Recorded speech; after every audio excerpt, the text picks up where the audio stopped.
Hindi gaanong active sa church si Ria noon. Magkaiba kami ng fellowship na pinupuntahan. And then naramdaman ko na I was falling in love with her.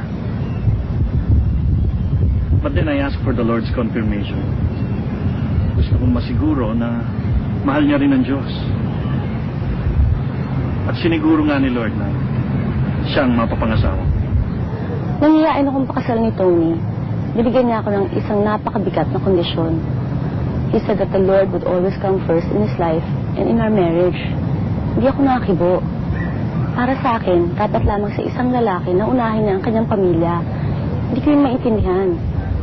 Sinabi ko sa kanyang nasa loob ko, ang totoong nasa isip ko. Pinagdudahan ko tuloy ang faith ni Ria sa Diyos. We loved each other, all right, pero paano pagpapalain ng isang pagsasamang wala sa prioridad ang Panginoon? Inconsistent ako sa aking papel bilang isang Kristiyano. Wala akong kahit na anong involvement sa church namin. And at that time, Tony was praying for me real hard. Lagi kong pinagdarasal noon, Lord, ibinigay mo sa akin si Ria upang mapangasawa, upang sabay ka namin papurihan. Mahal ko siya, Lord. And I want us to become man and wife. But it's still your will, Lord. Tulungan mo siya na maibalik niya ang pagtitiwala niya sa iyo sa kanyang buhay. Pakita mo sa amin ang iyong perfect will para sa aming dalawa. Nakita ko noon na isang panatiko si Tony. Naging kontrabida sa akin ang pananampalataya niya. I was drifting away. Nakita ko rin na parang nagiging hadlang ang klase ng approach niya sa Christianity. Duman pa ang ilang buwan, nagtataka na ako kung bakit hindi pa sinasagot ni Lord ang aking panalangin. Kung talaga bang kaming dalawa ni Ria magkapalat. Ipinakausap niya sa akin yung isang babaeng speaker sa kanilang seminar. Noong una, hesitant ako.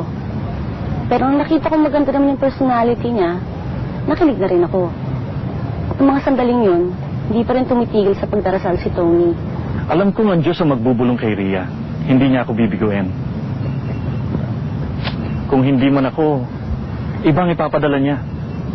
Katulad nga ng sabi ng Bible doon sa John 1:12. Kung sino man daw ang tumanggap sa Kanya, kung sino man ang nananalig sa Kanya, binigyan niya sila ng karapatan upang matawag na mga anak ng Diyos.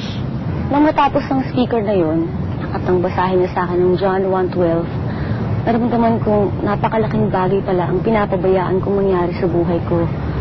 Ang baliwalain si Jesus na bilang Panginoon ko at tagapagligtas. Kaya from that very day, I recommitted my life to the Lord. Natuto akong magtiwala sa Kanya.